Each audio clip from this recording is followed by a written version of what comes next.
প্রিয় শিক্ষার্থী, ৫ নাম্বার সমস্যাটা দেখেন। ৫ নাম্বার সমস্যায় আমাদের খুঁজতে বলতেছে যে সমতুল অনুপাত খুঁজে বের করো। সমতুল অনুপাত আমাদের খুঁজে বের করতে হবে।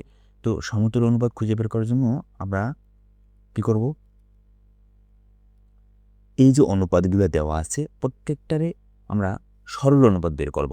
সরল অনুপাত বলতে কি, এই যে 12:18 আছে, এটাকে কাটাকাটি করলে সর্বনিম্ন যে অবস্থায় যাওয়া যায় না, সবচেয়ে নিচে যে অবস্থানটায় যাওয়া যায় সেই অবস্থানটাতে আমরা চলে যাব। যেমন এখানে কত আছে? 12:18। এটাকে যদি উভয়কে আমরা যদি 6 দ্বারা ভাগ করি তাহলে কত আসতেছে? 2:3।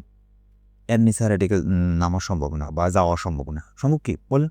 এখানে 2 আছে, এখানে 3 আছে। আর এমন কোনো সংখ্যা নেই যে সংখ্যা দিয়ে 2কেও ভাগ করা যাবে, 3কেও ভাগ করা যাবে একবারে। ওকে, তাহলে এই 12:18 সরলীকৃত রূপ হচ্ছে আমাদের 2:3। ঠিক একইভাবে এখানে আমাদের 6 কত আছে? 12:18 আছে। এটাকে যদি উভয়কে আমরা যদি 6 দ্বারা ভাগ করি তাহলে আসতেছে 1:3। তাহলে একইভাবে 15:10কে আমরা যদি সরলীকৃত করি তাহলে 3:2। তাহলে 3:2কে এই 3:2 আমাদের অলরেডি এরকমই আছে। 3:2 এটা সরলীকৃত করার কোনো সুযোগ নাই। এরপরে আছে 6:9। 6:9 হচ্ছে আপনাদের সরল করলেও আমরা পাচ্ছি কত? 2:3।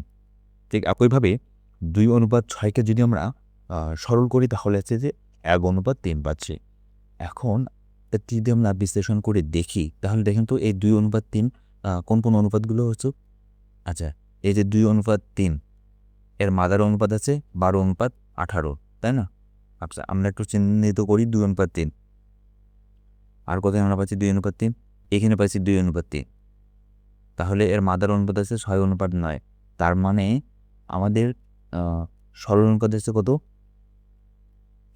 12:18 এবং 6:9 অনুপাত যেটা আছে কি সরল অনুপাত, যার রূপ হচ্ছে 2:3। ঠিক একইভাবে আমরা যদি পরবর্তী অংশে আসি, এখানে এরপরে আসুন, এরপরে 1:3। এখানে 1:3 এর মাদার অনুপাত আছে 6:18। ওকে, আর এখানে আছে 1:3 যার মাদার অনুপাত আছে 2:6। অর্থাৎ ফলাফল কি?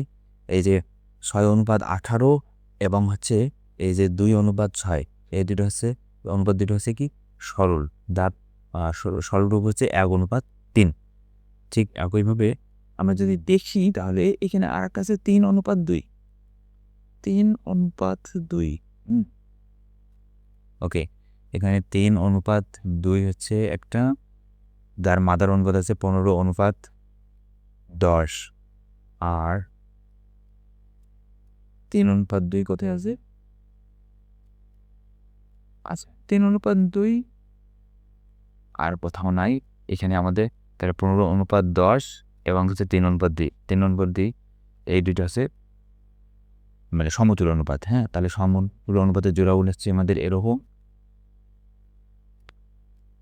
ওকে, এইখানে 12:18, 6:9 সমতুল অনুপাত। এখানে 6:18, 2:6 সর্বতুল অনুপাত। এরপরে হচ্ছে যে আমাদের কত আছে?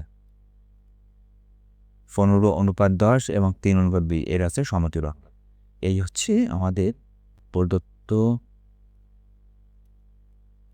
সমস্যার সমাধান। হ্যাঁ, ঠিক আছে।